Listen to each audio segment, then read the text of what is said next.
Hi guys, it is a spectacularly gorgeous day here in the end times in paradise, and we are hiding out in some undisclosed location on the Nevada-California border on this beautiful fall day. It is Wednesday, October 25th, 2017, but we're going over to Frankfurt, Germany today, where I am absolutely thrilled and honored, guys, to introduce a fellow who I've been listening to for years, but I just learned was a fellow doomsday prophet, and this is Bill Gaede.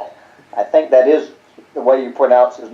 Gaede. If you're not familiar with Bill Gaede's work, you need to do yourself a favor and listen to this man, and that's what we're getting ready to do for the next 30 minutes or so. And Bill Gaede we're going to be talking why Bill believes we are the last generation of human beings to inhabit the blue planet. So, Bill Gaede, welcome to Humpty Dumpty Tribe, and I'm going to let you introduce yourself, and then we're just going to dive into a conversation. So say hi to the tribe.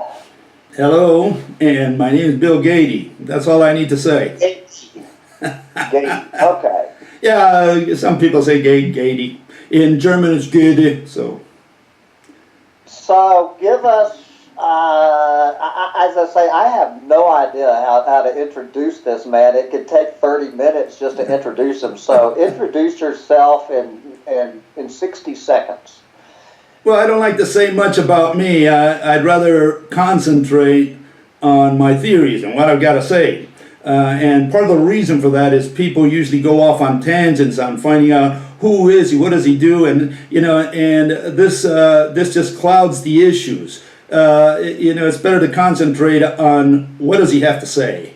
I'm not here to make people believe me. I want people to understand what I'm proposing. Whether they believe me or not is their personal business. And the only thing you do with by introducing, I've got this degree, I've got that experience, is just putting authority behind it. And I don't like that. I don't like people concentrating on, who the guy is. In fact, I look at it the other way around. Person who usually has a degree like from Harvard University or from, Cambridge or whatever, they usually, how did they get their title, their degree? They got it by memorizing, by passing the tests.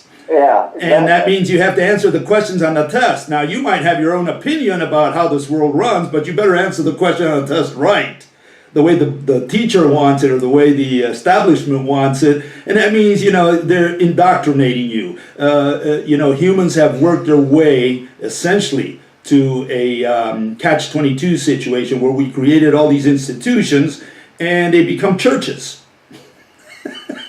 There you go, brother. Amen. Amen. So now, so you can just look up Bill and get his whole wild resume, which I would love to get into, and we could go off. We could blast off. Yeah, you can research that later. But what I want to talk about with Bill today is this paper that an alert tribes member sent to me that he wrote a couple of years ago, talking about why Bill believes that we are the last generation of humans on this planet. I never knew that Bill was a fellow doomsday prophet until I read this, and I was a little bit taken aback. So what we are, I could just sit here and read this, but there's no point in it. So Bill, give us a 1 minute overarching summation of why you do believe we are the last generation of humans, and then we'll break it down a little deeper. Okay. Why are we the last generation of human beings on this planet? Okay, people usually focus on conservationism, on environmentalism, and I'm saying that's completely misguided. And people confuse me with environmentalists, people confuse me with conservationists and so on, animal lovers and whatever.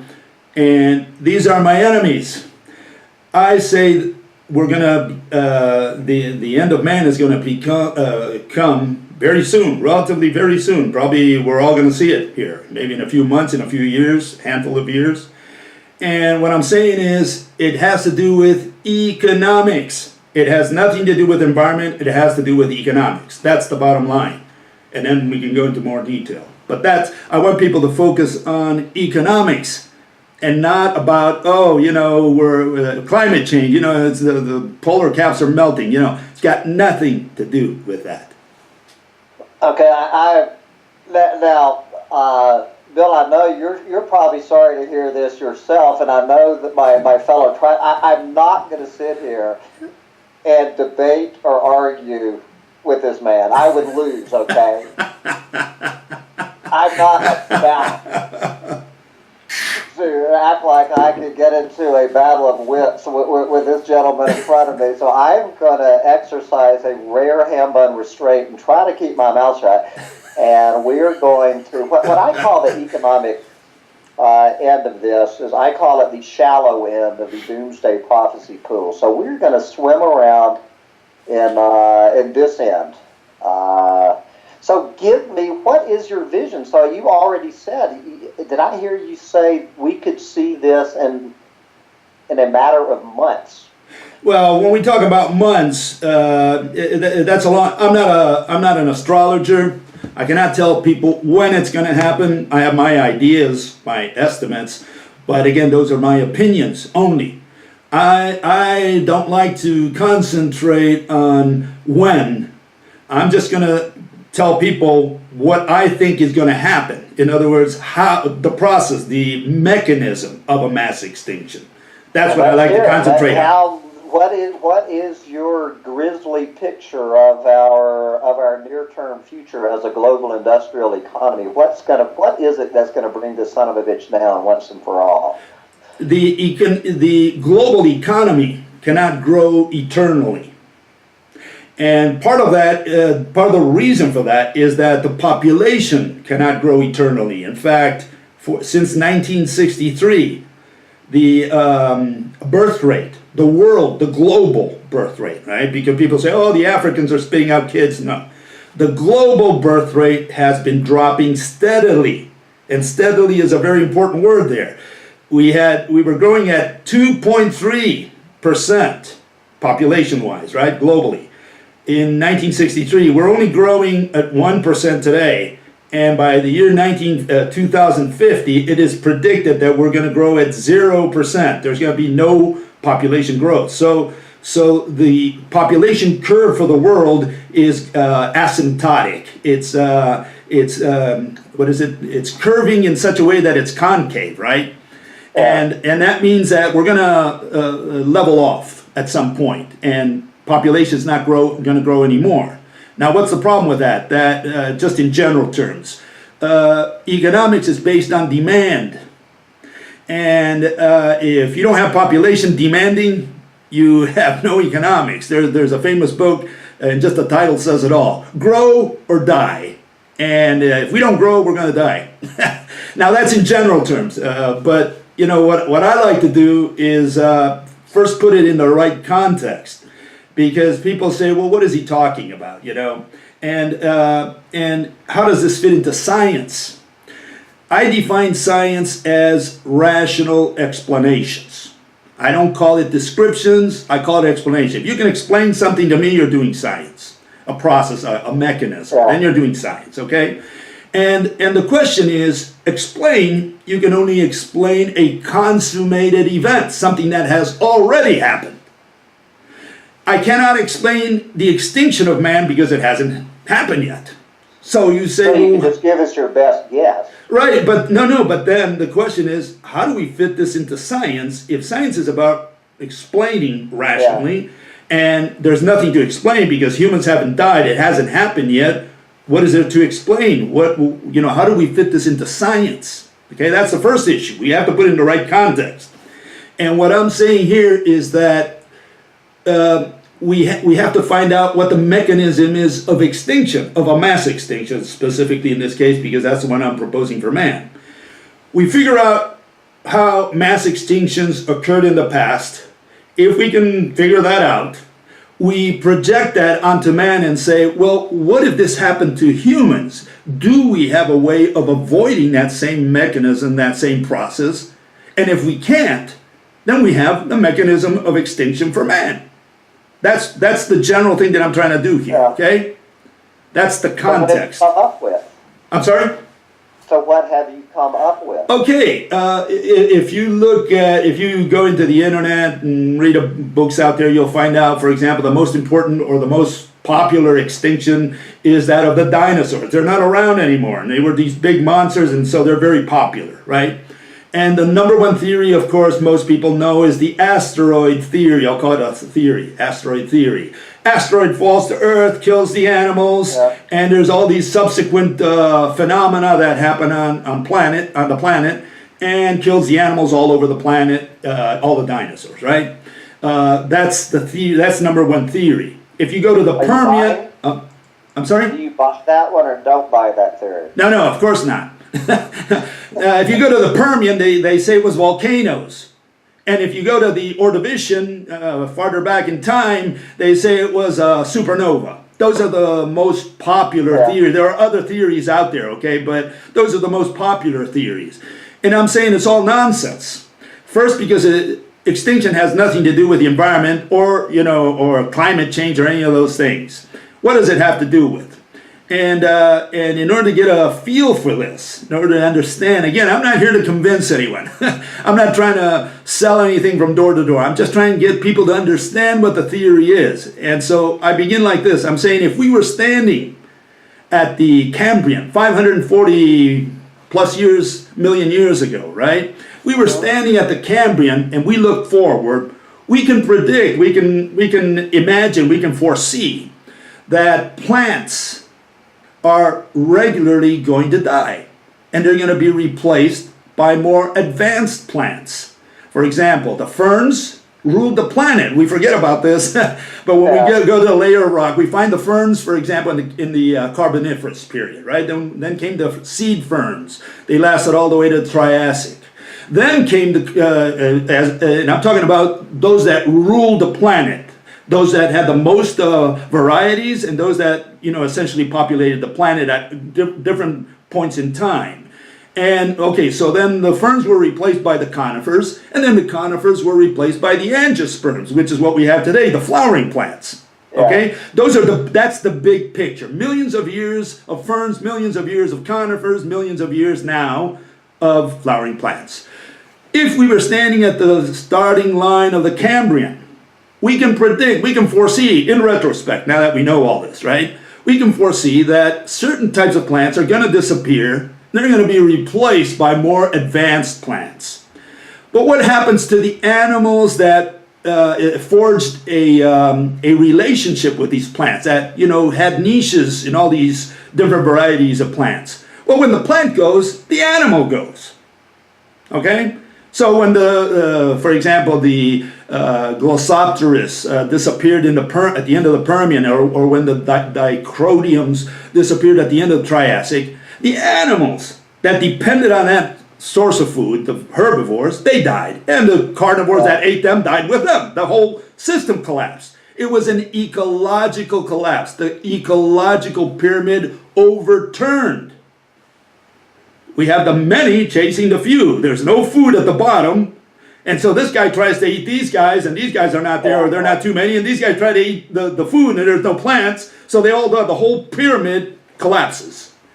That's the mechanism I'm proposing. I'm proposing that you can predict that when plants disappear, the animals are going to disappear. So what's the problem with it? The problem is that you won't find this theory anywhere, and it's a guaranteed theory. Some paleontologist should have already come up with and said, when plants disappear, animals disappeared. But they're all looking for asteroids. They're looking for causes, some trigger. They're saying it was a volcano. No, it was an asteroid. They're looking, or a supernova. They're looking for catastrophic agents when they don't need a catastrophic agent to show that plants are regularly going to be disappearing and they're going to be replaced by new plants. And when that happens, you have a mass extinction. Did you get the idea? let's move this up to 2017 and go from dinosaurs to Homo sapiens. Okay, and, now I generally grasp your. you see what I'm saying? I want you to understand the theory. I'm not saying I'm buying it 100%, Bill. But No, why not? Fight with me. Argue with me. Argue with me. Let's bump this up. So how do you? Okay. Take this ecological overturn and move it into an economic overturn, I guess, is what you're seeing in the near future for our own species. And that's what I want to concentrate on. Well, let's there's one little detail because I said economics, right? I mentioned the word economics, and people think that economics only has to do with man. And that's not true. All animals do economics. Every species on planet Earth that ever existed did economics. What is economics? Economics is the management of resources. And every animal manages resources, specifically one resource, food. Yeah. There's no animal that does not manage food. Well, if they don't manage it, they starve to death. Right? They're extinct. They go extinct, right? So the issue is all animals had economics.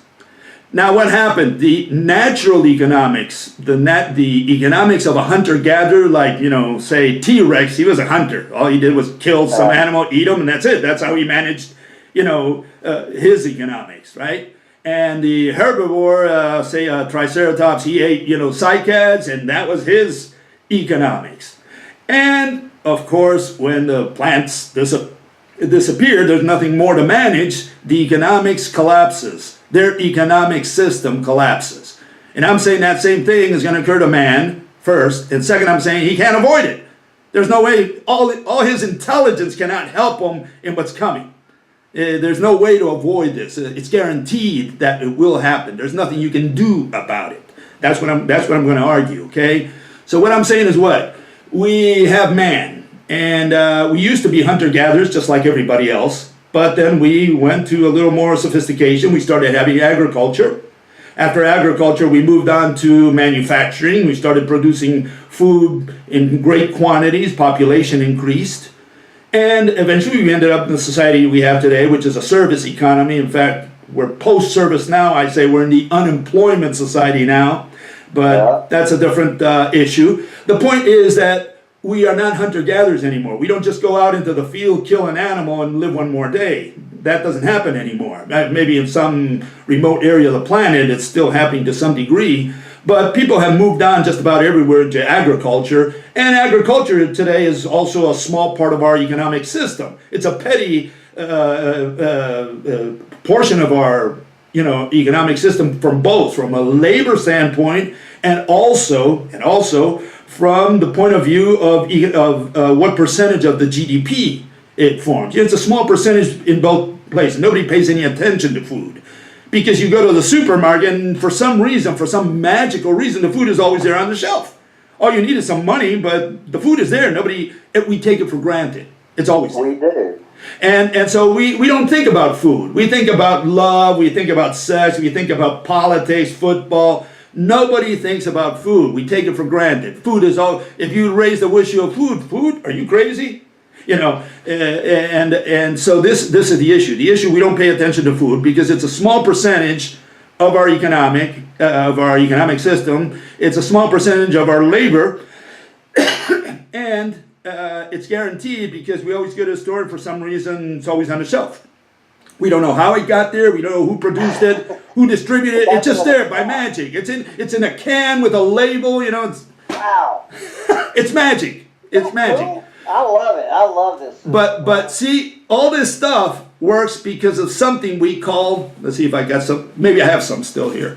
We call money. Okay? Wow. It works because of, these are euros, by the way. Okay, it works because of money. But money is something we created. Humans, we created money. We didn't find money out there in the wild. We created something called money. And money has evolved over time.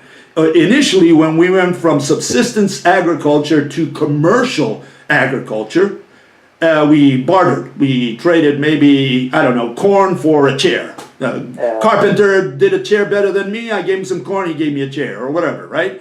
Then from there we moved on to gold and silver. We use that as a system for transactions. From there we moved on to notes. I put money in your bank. You gave me a note saying you had so much money, and that eventually became the bills.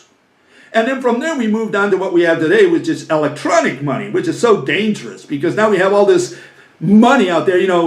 Bill Gates, my brother, he's got a little more money than I do, and he's got, I don't know how many billions in the bank, but it's all electronic. If you wipe it out with one little finger and say you got zero now, that's the end of Bill Gates tomorrow morning.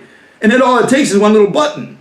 And that kind of puts you in this whole thing in the right perspective. We got all this electronic money. Most of it is there. I'd say at least over 80% of the money in the world is in some computer system, either through checking accounts, savings accounts, credit, whatever. All the money is out there in electronics. And so we see how fragile this is going, because if we have a stock market collapse tomorrow morning, and like we had in 2007, the last one we had, 2007, 2008, 2 million people ended up in the streets. Well, they were able to salvage the situation because it was a relatively small bubble. I'll call it a small bubble. $7 trillion housing market, just a little drop of water in the ocean. Fine, but now we have coming up. We have a $700 trillion, let me repeat that, $700 trillion bubble. And that bubble is the derivatives bubble. It's the casino of the banks. They play this game out there where they bet their money, they put your money into all these big, bubbles. Bubble here, bubble there, bubble everywhere. 700 trillion. Now, if someone happens to pop that bubble, the U.S. economy is 20 trillion. Just 20 trillion. You can't plug a 700 trillion hole with the U.S. economy. We're talking about the global economy here. And so we got a problem because if there's, what is money in the end? It's faith. I have faith that you give me $1 and I can do something with that dollar tomorrow. But what if I were to give you Vietnamese money, a Vietnamese dollar? Well, you would say, well, I can't do anything with that. Well, but it's money. It's legal tender. You say, but I can't do it. I don't want your money. It has no value for me. So it gives you an idea that all money is not money. It's whatever you have faith in. You have faith in the dollar, in God we trust. Okay, so we trust each other, right? Because you give me the dollar and I know I can use it tomorrow. But what happens if we become atheists all of a sudden and nobody believes in money? Now we have a problem because now you give me your money and I don't accept it. And now we have a problem because now we have no more transactions, okay? And you say, well, is that possible? Is it possible for us to lose faith in money? Is it possible for the whole global system to collapse, the money system to collapse, the financial system to collapse? Well, one is the derivatives market, but then you have the other issue of growth. The world is growing at a very small pace now, and much of that growth is happening in China. China is still growing at 6%. It was growing at 25% just a few years ago. Now it's only growing at 6%, and that's the engine of the world. And it's slowing down, and it knows it's slowing down, and it can't avoid to slow down. It will start growing at some point at 3, at 2, and at 1%. Yeah. When that happens, it's not an if, it's a when that happens, there's got to be no more engine, no more, the one that runs the train. What is it? The caboose. Well, you won't have the engine pulling on the world economy. So the U.S. won't be able to sell or buy so easily with China because the markets will be saturated. Europe won't be able to do the same thing, and growth will stop. When growth stops, again, grow or die. And what will happen is many companies will close down. They won't need people. There will be higher unemployment, and this is going to be a cycle where more people will be dependent on the welfare system, on unemployment, and we enter what is called the unemployment society. We no longer are in the service economy. We now move on to the unemployment economy. And you think we're already in are we in the beginning of that right now as we're having this conversation? It's very difficult to put a straight line and say, here's a dividing line. All I can say is that, and these are the indicators that I look for. You might look for a different indicator. I'm looking at China and I'm saying they're the leader of the world as far as, pulling the world forward. They're the ones who are buying and selling, and they're still growing. And as long as they grow, there's a lot of room for businesses to expand into China, into Asia in general, right? But what happens when that slows down? Well, then we have a problem, a world problem, a global problem, because all these countries, Brazil, Argentina, Russia, everybody's dealing with the Chinese. But if China doesn't grow, then, there comes a point of saturation. And that will happen. It's not an if, it's a when. It's only a when. And when that happens, we're all going to be in trouble. And I'm saying that at that point, we're going to start shutting down companies, laying people off. And, the system cannot have fewer and fewer workers maintaining more and more unemployed and welfare recipients.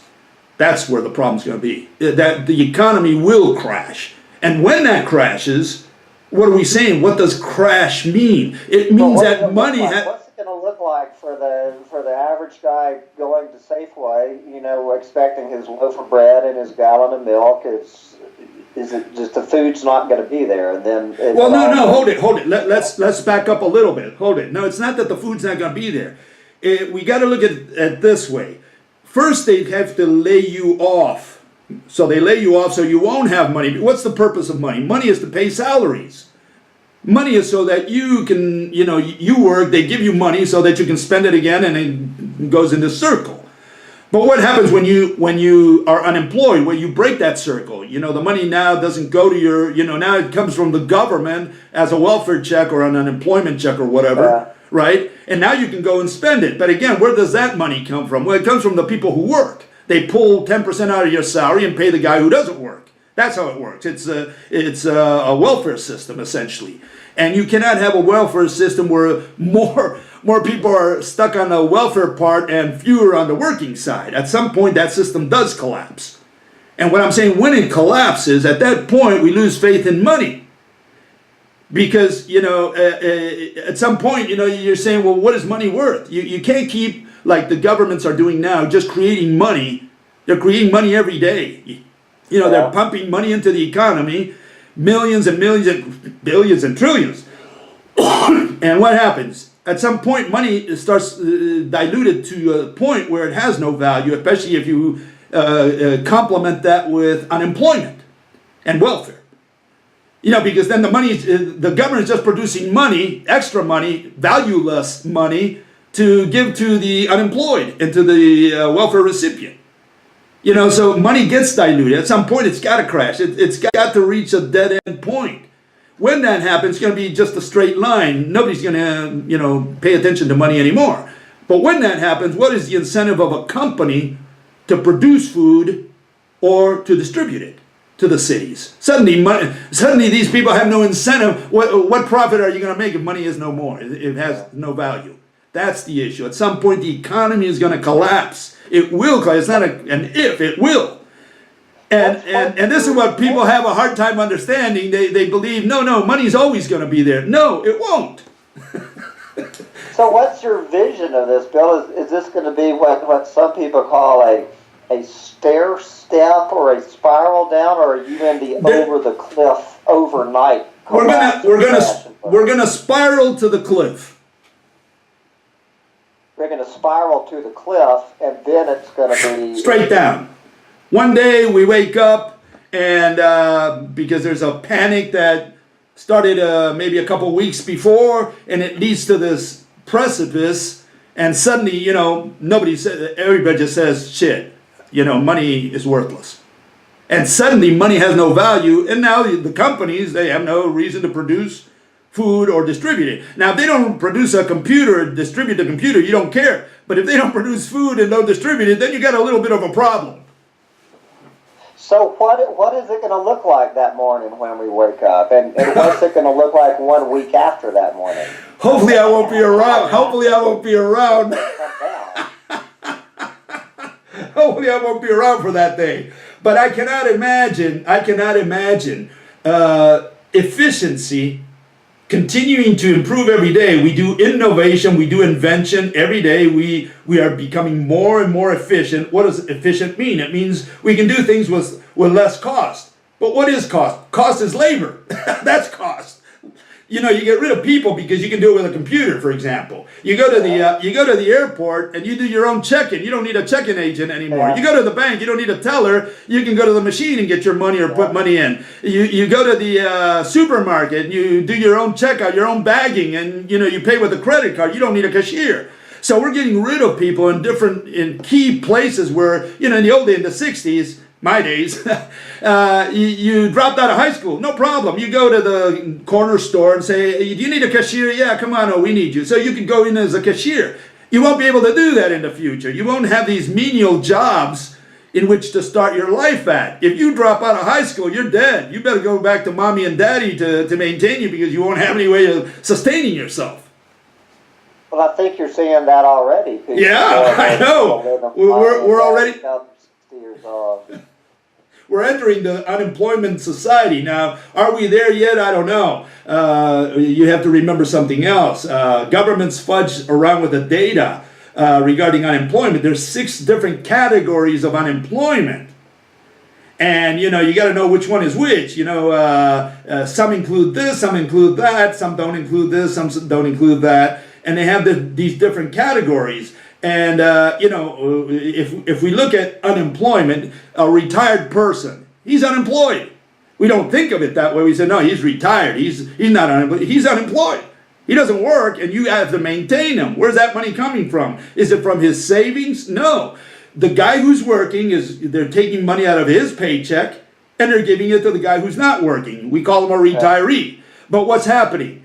We're having more and more older people and fewer younger people because there's a bottleneck to get into the job market, and so we have fewer people contributing to the growing list of retirees, and that's another. All these are negative trends. Not one of them is a positive trend. Okay, so I'm looking at the little abstract of your paper about why we're the last. I like this sentence. You have it described here as the gradual, inevitable, and irreversible slowing down of global economic growth conduces to a dead end for our species. That sentence doesn't sound like an overnight over the cliff. Well, you got to put it in the right perspective. There's going to be a period in which things get worse and worse. That's the spiral I'm talking about. There's going to be a spiral.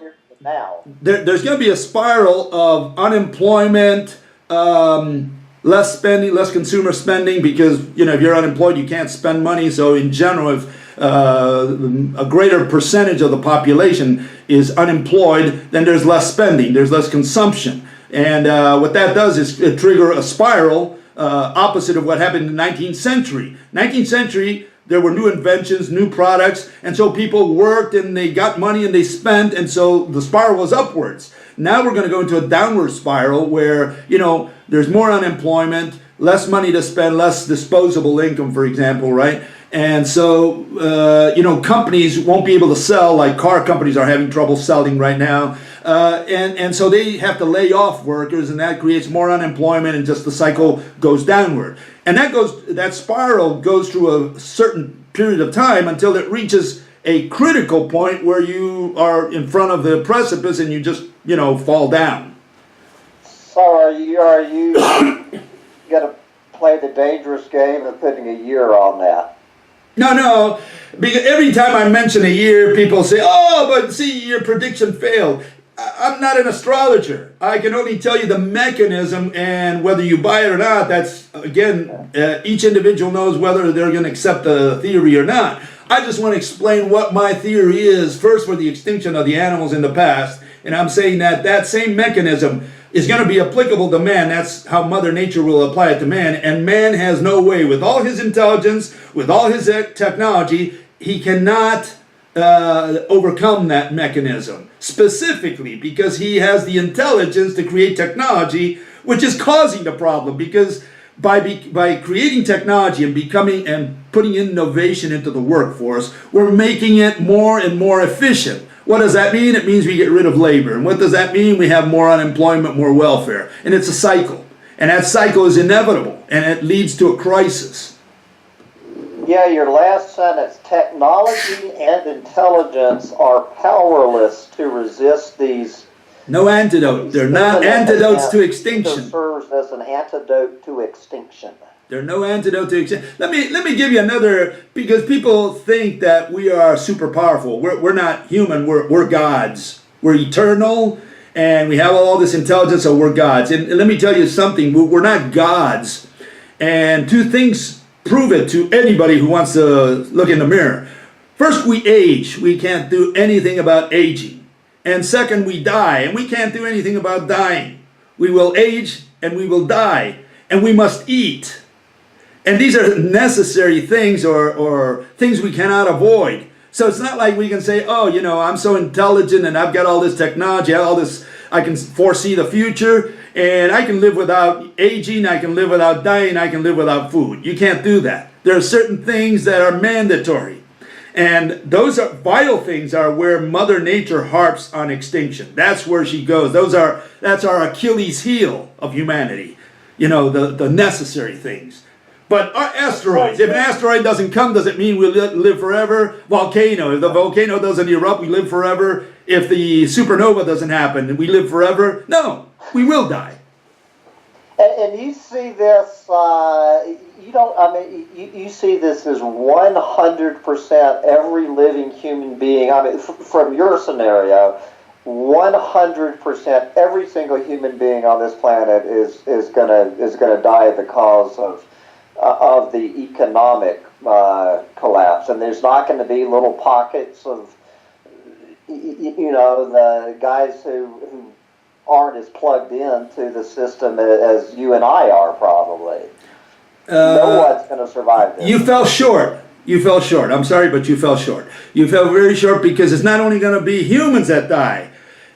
This is going to be a mass extinction. Mammals are going to disappear, just like dinosaurs disappeared. A whole order, families, entire families of species are going to die. That's the first thing. The second thing is, you're saying, are there going to be pockets? I think there might be. Sure, there could be pockets. What I'm saying is, this is not going to be Adam and Eve. We're not going to start, the Garden of Eden thing again. Once the collapse happens, there could be pockets of people surviving. They're just going to live out their lives, because they're going to live a life of subsistence agriculture if they're going to survive. There won't be any animals to hunt out there. You got all these survivalists. They're stocking up with guns and because they plan to live in the forest. What are they going to hunt? There's going to be no deer.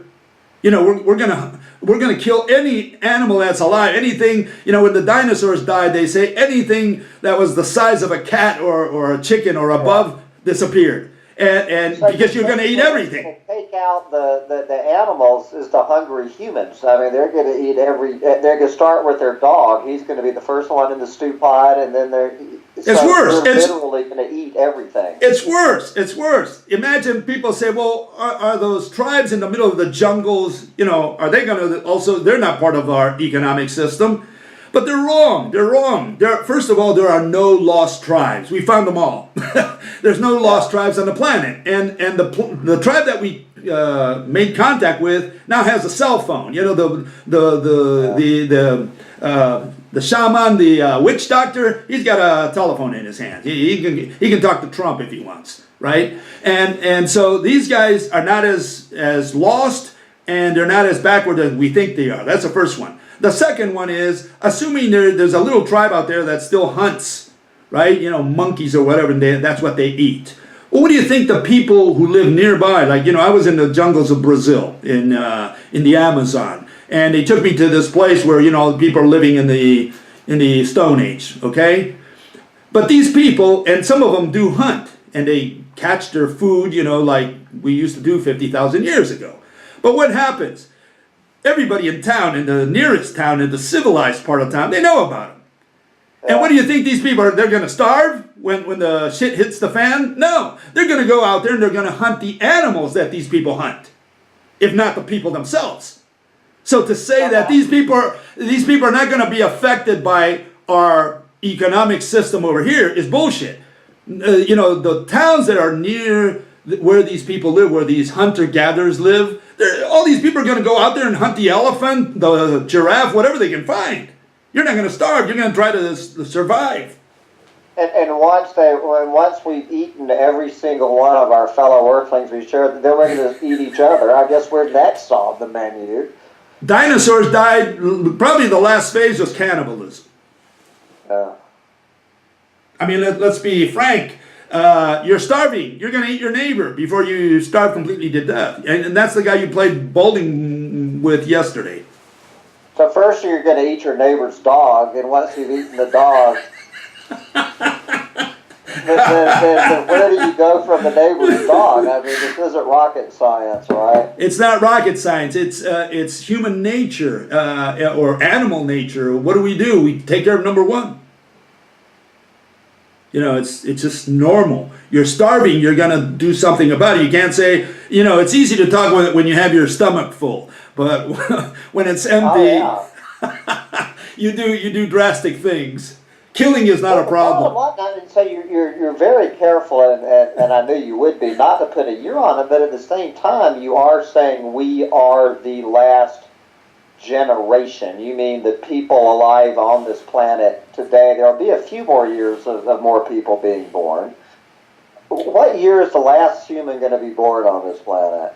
Okay, I have in my website. I do have a definition of generation because that is a big word. Did Galileo belong to the same generation as Newton, even though they were born in the same century? Well, generation is a word that could mean, people within 10 years, within 20 years, within a whole century. So we can't use, it's a very vague word, and you would have to define generation before you can use it scientifically.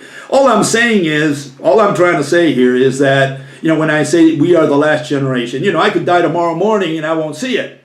But what I'm saying, it's imminent.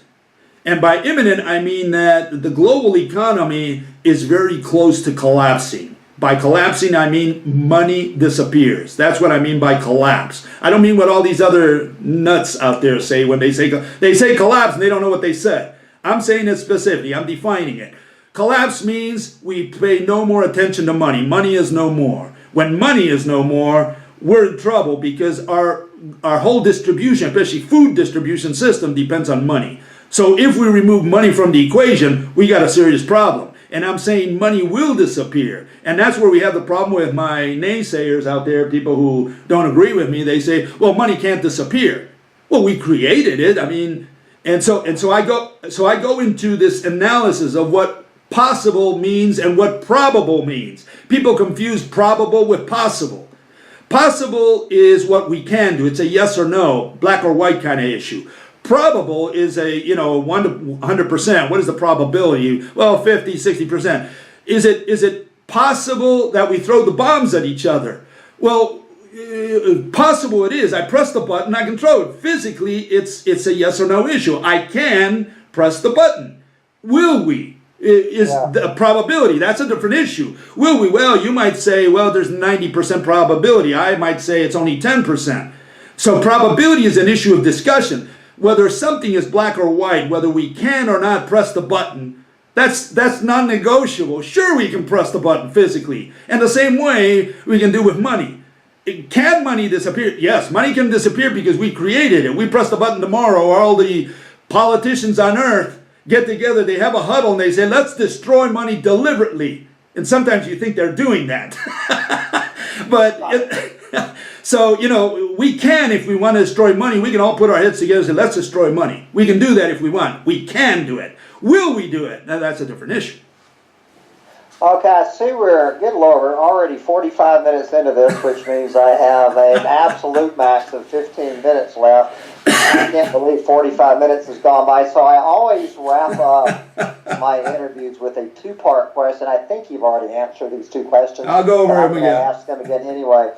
Part A of the question, at this point where we are in the spiral, is there a damn thing we as a species are going to do to turn this around? And then the final question, do you have any advice to any individual listening to this, how to live their rest of their life once they take this knowledge in? So let's start with the species. As a species, are we going to turn this train wreck around or not? Well, we can't do anything about it. We can't do anything about extinction any more than we can do anything about aging or about dying. We can't do anything about these things. We don't have we're not gods. We think we're gods. We think God designated us as the gardener in the Garden of Eden. So we say, he put all these little animals for our enjoyment, so we can eat them or whatever. No, we're not gods. We're just another animal in Eden. And we don't believe this. We've grown so arrogant with our intelligence that we think that, we're superior. Look, we have intelligence. We're the rulers of the planet, right? But we're animals. We sleep, we shit, we eat, we do everything that animals do. We have sex, so we're animals.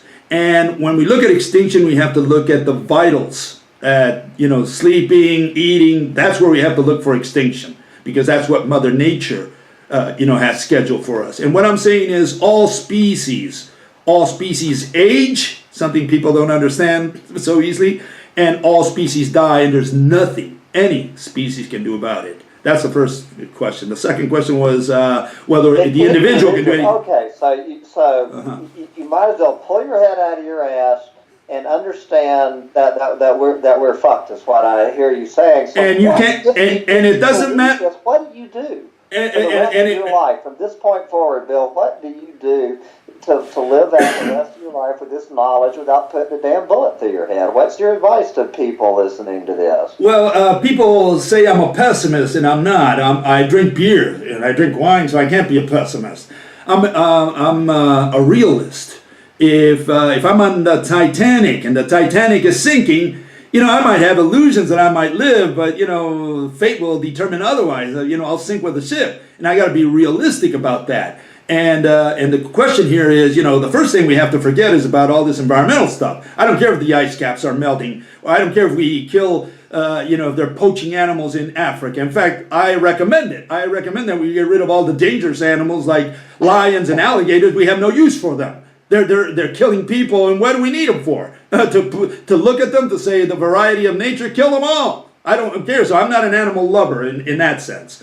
But we have to forget about, all these environmental things. I'm saying that we have to look at the economy, and there's nothing we can do about the economy because the system is going to reach a cul-de-sac. It's going to reach a dead end at some point, and at that point we're going to have the crisis. Now, what can the individual do?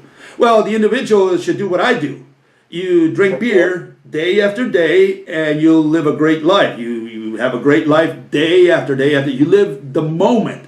What exists now is what you have now. That's what you're living right now. You step out tomorrow morning and a car runs over you. You didn't have to wait for the end of the world. So live today. Don't worry about the future, because there is no future. Specifically, don't worry about leaving a pristine garden for the future generations, because there's going to be no future generations. Worry about yourself. Worry about number one, and live today. As long as you live today, you're okay. Oh, and there's one more thing. Sorry, there is one more thing which is very important. You can fix all the problems in the world today. Very simple. All the problem. Turn your fucking TV off. All right, brother.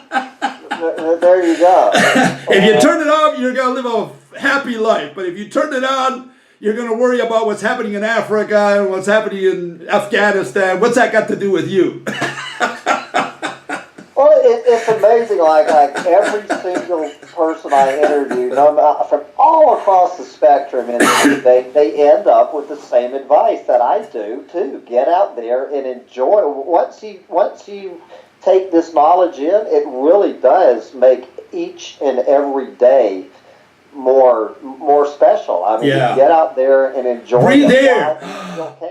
Breathe fresh air. Go out. You need to hunt a deer. Just kill the deer. Don't worry about it, unless they put you in prison for doing it. But if it's allowed, go kill the deer. That's what you want to do. I mean, I don't kill deer. I don't care about killing animals.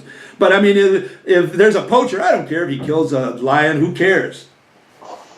You know, that's for people who are bleeding hearts, who don't understand that that's not important. We're not going to save the lions anyways. Well, as I say, I'm not going to get into a debate with you, brother. But, I know. But that's all I'm trying to do on my is I'm simply trying to get this debate going on the planet that nobody is talking about. I mean, this tiny little group of us are even having this debate. Now, as I say, you will probably get some nasty comments. I know. No, but let me tell you something. You won't find my theory, for example, in Wikipedia. You'll find idiotic theories, even though they're not published, like, egg predation, that the dinosaurs died because some animal ate their eggs or whatever. They'll come up with idiotic theories, and those they'll put in there like saying, oh, we covered that base. But a theory that says, look, plants disappear regularly and animals that ate those plants disappear with them, you won't find that. The first guy came up with that is me in those papers. And I'm not trying to brag here. I'm just trying to say this is a fact. But you won't find that in places like the Wikipedia that people consult, because, try to put it in there, and I challenge you to do that, and you'll see you won't be able to. Because they'll say, oh, where'd you get this? Well, who cares where I got it? It's a different theory, right? They won't allow it. They won't allow those theories. You won't see them on the internet. You gotta stay. You gotta look for them.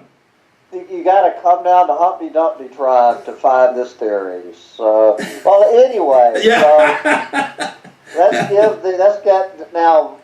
After I say goodbye here on the video, I want you to hang out so we could talk a couple more minutes. Okay. For the purposes of this interview, give us your 1 minute takeaway message. If you need a 60-second soundbite to send out to probably the 1,000 people on this planet of 7.5 billion who are going to tune into this, what is your goodbye 60-second takeaway message to Humpty Dumpty tribe? Just drink beer and have fun. Have sex today, not tomorrow. Have it today. Just live life today, because there is no tomorrow. That is it. We don't know when this shit is going to hit the fan. So my only recommendation: live today. Something. See. We always have our mind in the future. We always say, "Oh, what am I going to do tomorrow, next week, next year?" Oh, we have to leave a pristine garden for the future. And I'm saying all that is nonsense. Live today. Okay, brother. And with that sage advice, we're going to wrap up this interview. So all of you bleeding hearts, animal lovers, and you wacky climate change promoter, people believing in that, and you overpopulation wackos out there thinking that overpopulation is killing this planet. Have fun with your comments. I'm sure Bill will enjoy reading your comments. And, I'll have time. But we're going to say, get out there and enjoy it while you still can. And thank you very much, Brother Bill, for coming on board. And Okay. I hope to do it again sometime. Yeah. Bye, guys.